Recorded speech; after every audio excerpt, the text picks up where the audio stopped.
The 3 empty seats at my wedding were in the front row. Not scattered, not an accident.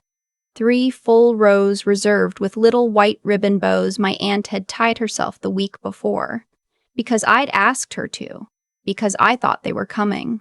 My mother, my father, my younger brother. 31 guests on my side. 31 people who RSVP'd yes, paid their plates, confirmed their hotel rooms. 7 showed up. I stood at the back of that venue in my dress, off-white, simple, the one I'd driven 4 hours to find, because my mother said she'd come with me and then didn't, and I counted the empty chairs. I didn't cry. I think I was too stunned to cry. My maid of honor, my college roommate Piper, grabbed my hand and said, "You have us. You have him. Let's go get married." And I did. I walked down that aisle with my uncle on one arm and Piper on the other, and I married the man I loved in front of 24 people who actually chose to be there. But those 3 rows, I couldn't stop seeing them. Let me back up, because you need to understand the kind of family I'm talking about. Not the screaming, throwing dishes kind of dysfunction. The quiet kind. The kind that wears a nice face at church and brings lasagna to the neighbors and saves the real damage for private. My father is a retired contractor, mid-60s, the kind of man who thinks providing financially meant he'd done his job. My mother has spent 40 years agreeing with him. My brother, younger by 3 years, learned early that siding with my father was the path of least resistance, and he's been walking that path ever since. I grew up understanding that my job was to be grateful. Grateful for the house, the clothes, the college tuition they partially helped with, before reminding me of it at every holiday dinner.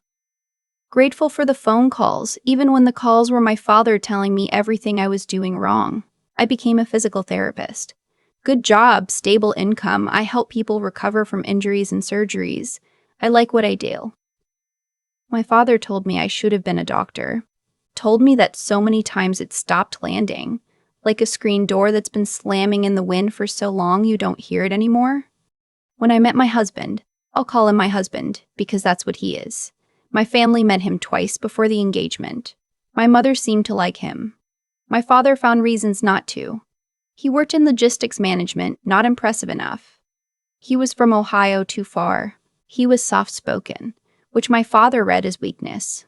My brother just mirrored whatever my father said as always. When we got engaged, my father called me the next day, not to congratulate me, to ask whether we'd thought about a prenuptial agreement because you don't really know someone until money's involved. My husband and I had been together 4 years. My father had met him twice. I planned that wedding for 14 months. My mother came to exactly 1 planning call and spent most of it talking about a cousin's wedding from 2019. I stopped expecting help. I started expecting attendance, which felt like a low bar. RSVP'd yes. Hotel booked. Done. 3 weeks before the wedding, my father called and told me he thought the venue was too far. It was 40 minutes from their house, and that the ceremony start time was inconvenient because it conflicted with my brother's recreational softball league game. I want to be very precise about that. A recreational softball league game. I told my father the date and time hadn't changed in 14 months, and that I really hoped they'd be there. He said, "We'll see." I should have known then. The morning of my wedding, I got a text from my mother at 6:42 a.m. We've decided not to come. This isn't the right time. I hope you understand. That was the whole message. No explanation. No phone call. A text at 6:42 in the morning on my wedding day. I stared at my phone for a long time. Piper was in the bathroom doing her makeup. My other bridesmaid was asleep in the other bed. I sat on the edge of the hotel mattress in my pajamas and I read that text 4 times. Like, maybe the meaning would change. We've decided not to come. This isn't the right time. I hope you understand. I put my phone face down on the nightstand, and I went and washed my face, and I did not tell anyone what the text said until after the ceremony. That was the hardest part, actually. Not the empty seats. Not the photos where you could see the ribboned-off rows behind us. The hardest part was that I still got married that day, and it was genuinely a beautiful day, and I loved every moment of standing next to my husband. And I hated that my family had put those 2 things in the same day, the best thing, and one of the worst things, so that I couldn't ever fully separate them. We went on our honeymoon, 10 days in Portugal, which we'd saved for ourselves because we knew not to expect any financial contribution from my family after my father declined to pay for anything, citing economic uncertainty. He'd just redone the kitchen. I know because my brother sent me a photo of the new countertops without apparent irony. We got back from Portugal on a Tuesday. By Thursday, there was a voicemail from my father. He didn't mention the wedding. He didn't say he was sorry. He said, and I played this voicemail back 3 times to make sure I heard correctly, that my brother was getting married in the spring, that they were expecting about 200 guests, and that the family needed help covering some of the costs. The venue deposit alone was going to be around $11,000, and he thought it was reasonable to ask me to contribute $3,000, given that I was doing well for myself and that family helps family. I sat with that voicemail for 2 days. $3,000. From a woman whose family had just no-showed her wedding, whose father had never once in 31 years told her he was proud of her, who had spent 14 months planning a wedding largely alone because her mother couldn't make a single call without making it about something else. $3,000 toward a 200-person party for the brother who also didn't come, who also didn't call, who texted me a week after the wedding with a gif of a champagne glass, as if that squared anything. I thought about what I wanted to say. I thought about all of it, the real version, the long version, the version where I listed every single thing. The missed birthdays. The graduation where my father left early because he had a work thing on a Saturday. The time I was in the hospital overnight for a kidney stone and neither of them came because it was probably not that serious. The 14 months of planning in which I heard from my mother a total of maybe 6 times. But I'd said versions of those things before, and it had never changed anything. My father doesn't apologize. He explains. He contextualizes. He finds the angle where he was actually right and works backward from there. My mother follows his lead. My brother is a bystander who has somehow convinced himself that staying neutral is the same as being kind. So I didn't write the long version. I called my bank, opened a transfer, typed in my father's phone number.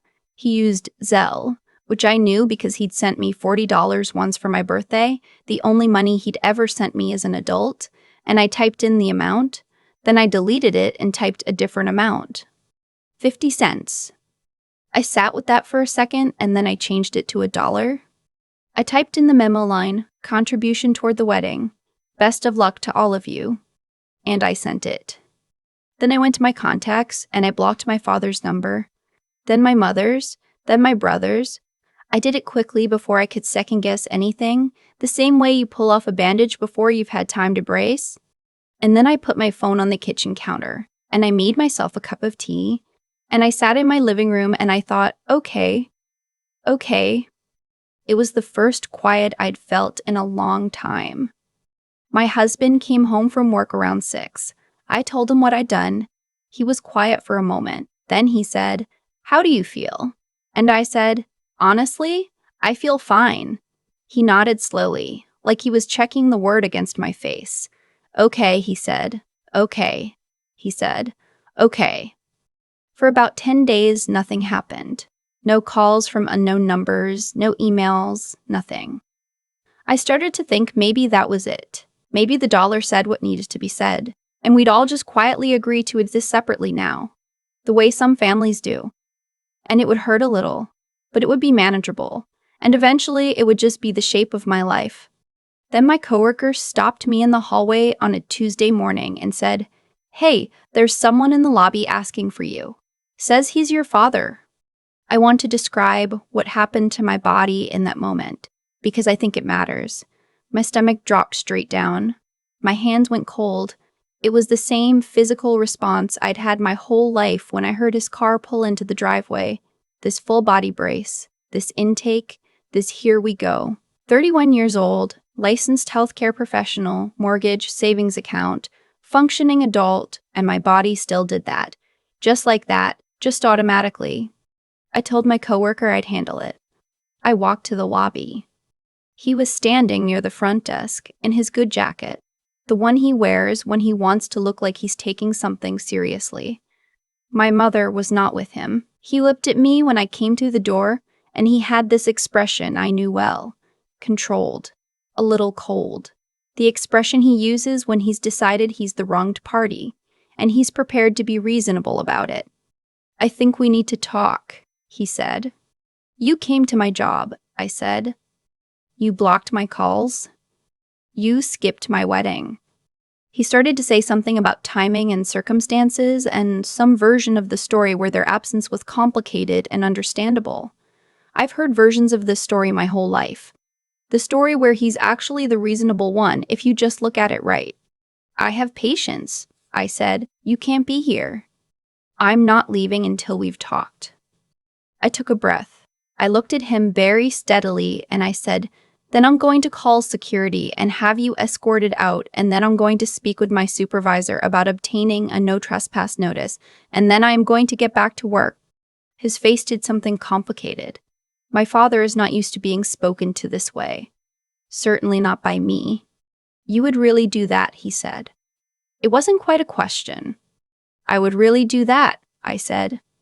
He stood there for another moment, then he left. I walked back through the hallway to the break room, and I stood at the sink, and I ran cold water over my wrists. Old habit when my heart's going too fast.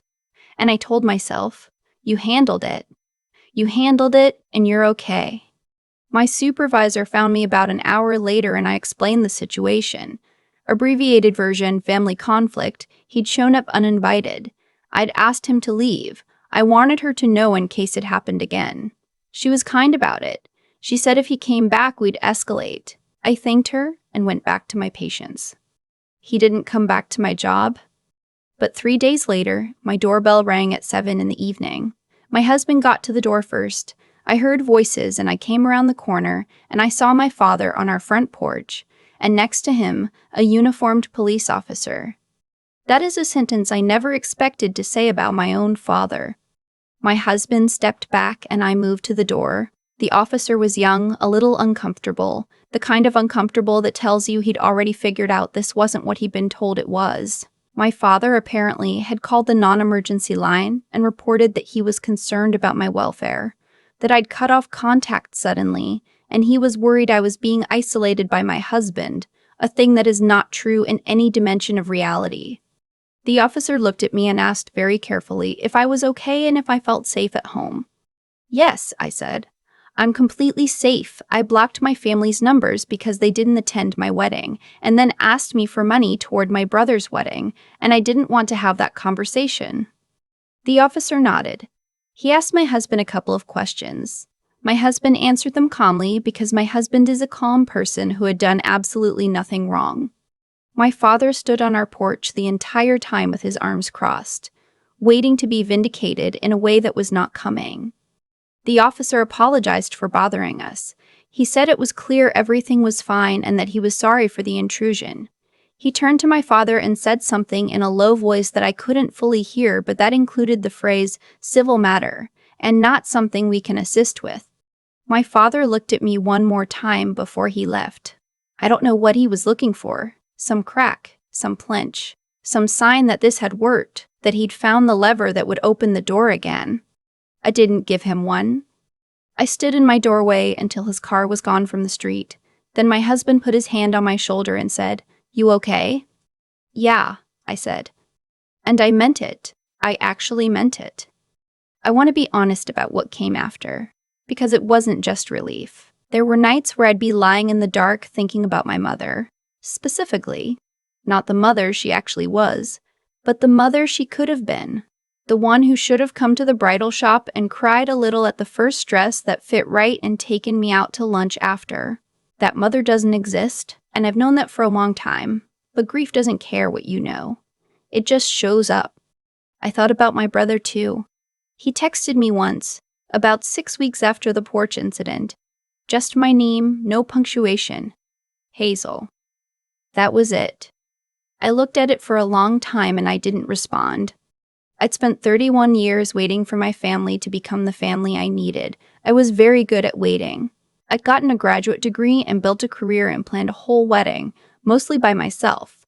And I'd done all of it with one eye on the door, waiting for them to walk through it and finally show up in the way families are supposed to show up. They showed up at my job uninvited. They showed up at my house with a cop. But they could not manage to show up to my wedding with 40 minutes notice and a confirmed reservation. At some point, you have to decide that the waiting is the wound, that the hoping is the thing that's hurting you, not the absence itself. Because the absence you can learn to live around. The hoping keeps the space open for them to walk back in and do it again. My therapist. Yes, I have a therapist. I started going about 2 months after the wedding. Best decision I made that year. My therapist asked me once what I would feel if my father called to apologize. Real apology, she specified. Not explanation, not justification. Just, I am sorry for what I did and I understand why you cut contact. I thought about it for a long time. Tired, I finally said. I think I'd feel tired. She nodded. That's an answer worth sitting with. I've been sitting with it. It's been 8 months now. My brother is getting married next month.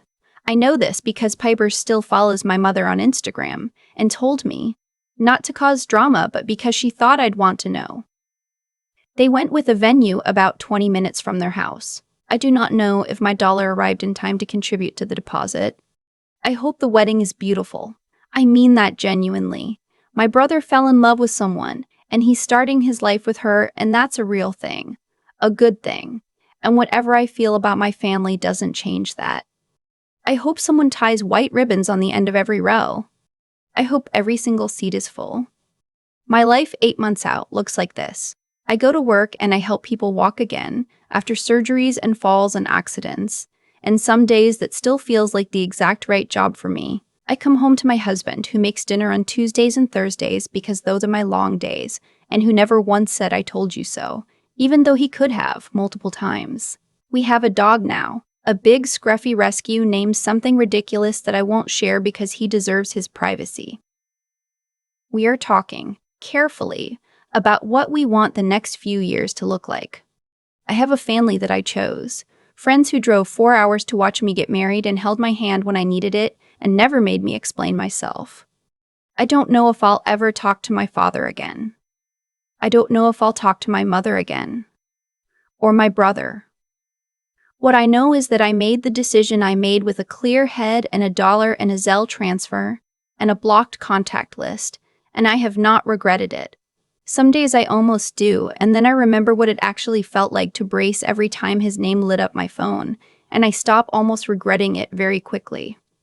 Someone in the comments of another video I watched once, someone talking about their own version of this, wrote something I've thought about since. They said that letting go of toxic hope is the hardest kind of brave there is, because at least with other kinds of brave, people can see what you did.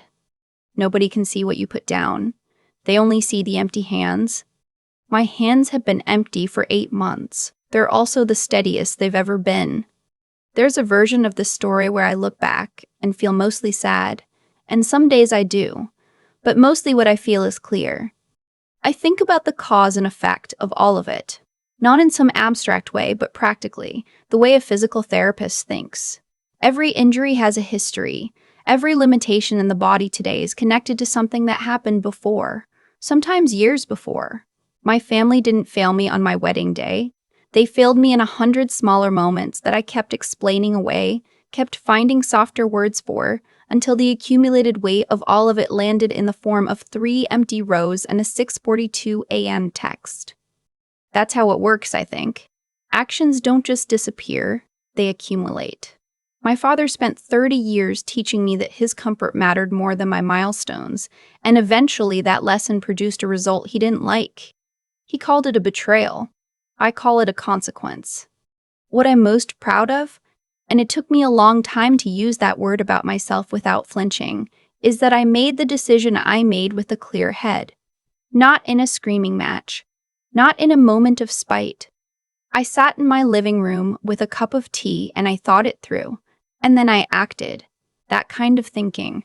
The kind that doesn't collapse under guilt or nostalgia or the fear of being the one who broke the family. That took years to build. I built it quietly, in therapy, in hard conversations with Piper, in all the times I chose to examine a situation honestly, rather than accept the story my father handed me about it. That's not something anyone gave me. I made it myself, slowly, the way you build any real capacity, by using it even when it's hard. And then there's the part that I think gets overlooked in stories like this. Sending that dollar wasn't just cathartic, it was honest. It said exactly what was true. Here is my contribution to a family that didn't show up for mine. Not zero, because I wasn't pretending the relationship never existed. Not $3,000, because I wasn't pretending it was something it wasn't. $1.